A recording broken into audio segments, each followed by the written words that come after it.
বর্তমানে honeymoon destination হিসেবে ইন্দোনেশিয়ার বালি হলো কাপেলদের জন্য এক অন্যতম আকর্ষণীয় জায়গা। তাই আমরাও আমাদের হানিমুন ডেস্টিনেশন হিসেবে চুজ করেছি ইন্দোনেশিয়ার বালি। ইন্দোনেশিয়া হলো এশিয়ার দক্ষিণ পূর্ব দিকে অবস্থিত এবং বালি হলো এই ইন্দোনেশিয়ারই একটি ছোট্ট আইল্যান্ড বা দ্বীপ।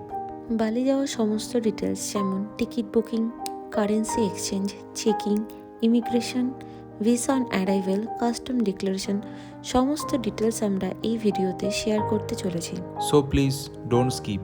Stay with our Bali vlog episode number 1 and don't forget to like our video and please subscribe our channel. Hello everyone, আমি তমশ্রী। And আমি বিবেক। প্রথমেই বলে রাখি আমাদের এই ট্রিপটির পুরো আইটিনারি আমাদের প্ল্যান করা।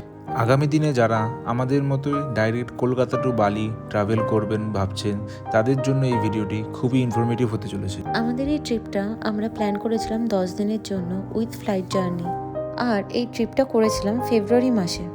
ফ্লাইট টিকিট আমরা বুক করেছিলাম 3 মাস আগে।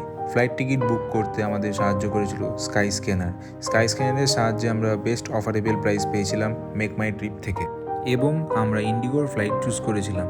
আর আমাদের জার্নি ছিল ভায়া ব্যাঙ্গালোর হয়ে। আমাদের কলকাতা টু ব্যাঙ্গালোরের ফ্লাইটে টাইমিং ছিল দুপুর 3টের সময়। আমাদের বাড়ি থেকে এয়ারপোর্ট কাছে হওয়া সত্ত্বেও আমরা 4 ঘন্টা আগে বাড়ি থেকে বেরিয়েছিলাম এবং এয়ারপোর্টে পৌঁছেই প্রথমে আইডি প্রুফ দেখিয়ে এয়ারপোর্টে এন্ট্রি নিয়েছিলাম। ফ্লাইটের সঙ্গে আমাদের ব্যাগেজ ইনক্লুডেড ছিল, যার মধ্যে ছিল 7 কেজির কেবিন ব্যাগেজ অ্যান্ড 20 কেজির check in baggage. And the next process was baggage drop and boarding pass collect. ইন্ডিগোর ইন্টারন্যাশনাল ব্যাগেজ ড্রপ কাউন্টারে আমাদের flight ticket and passport verify করিয়ে আমাদের ব্যাগেজ আমরা ড্রপ করেছিলাম, অ্যান্ড কাউন্টার থেকে আমাদের বলে দিয়েছিল আমরা আমাদের লাগেজ কালেক্ট করতে পারবো বালি থেকে। And for the safe side, for my opinion, আপনারা আপনাদের সমস্ত ডকুমেন্ট ক্যারি করবেন। সিকিউরিটি চেকিং করে এরপর আমরা কলকাতা টু ব্যাঙ্গালোরের জন্য 22 নম্বর গেট থেকে বোর্ডিং স্টার্ট করেছিলাম। ফ্লাইট নম্বর ছিল ইন্ডিগো 6C958 এবং এই জার্নিতে ডিউরেশন ছিল 2 ঘন্টা 50 মিনিটের। চলুন কলকাতা টু ব্যাঙ্গালোর যাত্রা করতে করতে জেনে নেওয়া যাক আমাদের দুজনের টোটাল ফ্লাইট টিকিটের কস্ট কত পড়েছিল। অনওয়ার্ড আর রিটার্ন জার্নি মিলিয়ে আমাদের টোটাল কস্ট পড়েছিল 40,500 অনলি, যাতে আমাদের ব্যাগেজ ইনক্লুডেড ছিল। আরেকটি ইম্পর্টেন্ট ইনফরমেশন দিয়ে রাখি যে ইন্দোনেশিয়ায় ইন্ডিয়ান কারেন্সির value less than dollar currency. তো আপনাদের এটা বলে রাখি, আপনারা যখনই যাবেন সাথে ডলার ক্যারি করবেন, আর সাথে কিছু ইন্দোনেশিয়ান মানিও ক্যারি করতে পারেন। মাঝ আকাশে মুভি এবং বাড়ি থেকে নিয়ে আসা স্ন্যাক্স এনজয় করতে করতে আমরা ঠিক সন্ধ্যে 6টার সময় ব্যাঙ্গালোরের কেম্পেগৌড়া ইন্টারন্যাশনাল এয়ারপোর্টে ল্যান্ড করেছিলাম।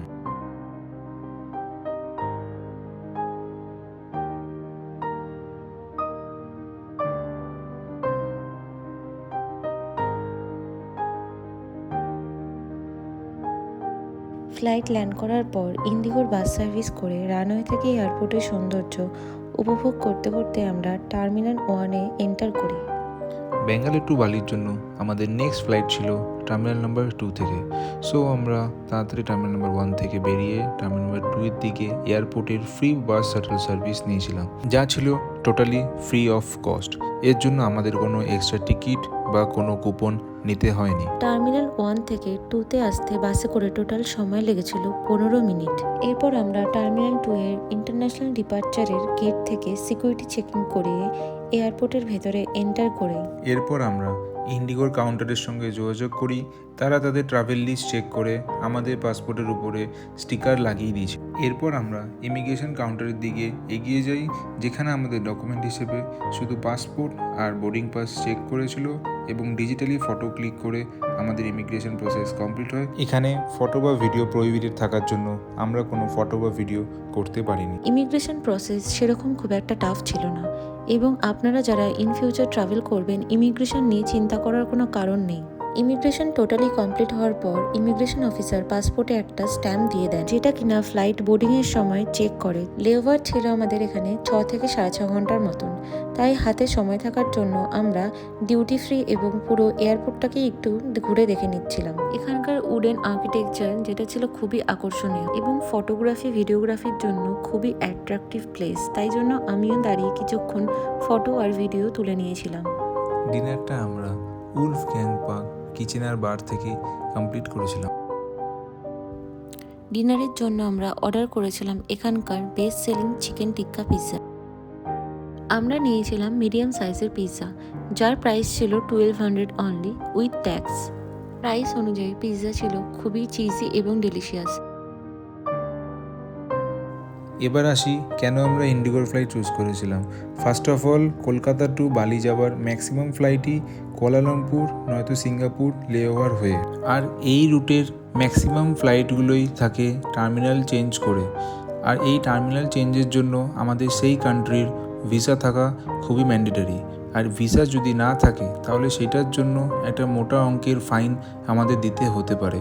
বাট ইন্ডিগোতে সেটার কোনো প্রবলেম ছিল না, কারণ আমরা ডাইরেক্ট ব্যাঙ্গালোর টু বালির জন্য ফ্লাইট বুক করেছিলাম। আর সেকেন্ড রিজন হলো, ইন্ডিগো আর সিঙ্গাপুর এয়ারলাইন্স ছাড়া বাকি কোনো এয়ারলাইন্সই চেক ইন ব্যাগেজ অ্যালাউ করে না। সেই ক্ষেত্রে চেক ইন ব্যাগেজের জন্য আমাদের আলাদা করে পারচেস করতে হয়। আর ইন্ডিগো এয়ারলাইন্স থাকার জন্য per person 20 KG check in baggage allow ছিল। ব্যাঙ্গালোর টু বালি ডেনপাসের ফ্লাইটের টাইম ছিল সেই দিনই রাত্রিবেলা 12:50। আমরা ইন্ডিগো 6C1605 করে ট্রাভেল করেছিলাম এবং এই ফ্লাইটের ট্রাভেল ডিউরেশন ছিল 7 ঘন্টা।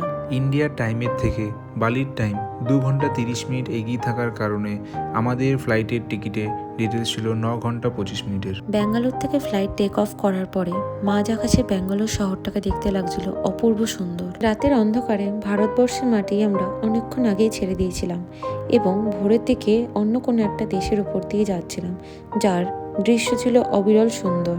ভোরের আলো ফোটার সঙ্গে যখন ইন্দোনেশিয়া দেশটার উপর দিয়ে যাচ্ছিলাম, তখন একটাই কথা মনে হচ্ছিল যে পৃথিবীর 3 ভাগ জল 1 ভাগ স্থল, এবং সেটাই ভূগোলের বইয়ের পাতার বাইরে বেরিয়ে যেন নিজের চোখে উপভোগ করে দেখছি।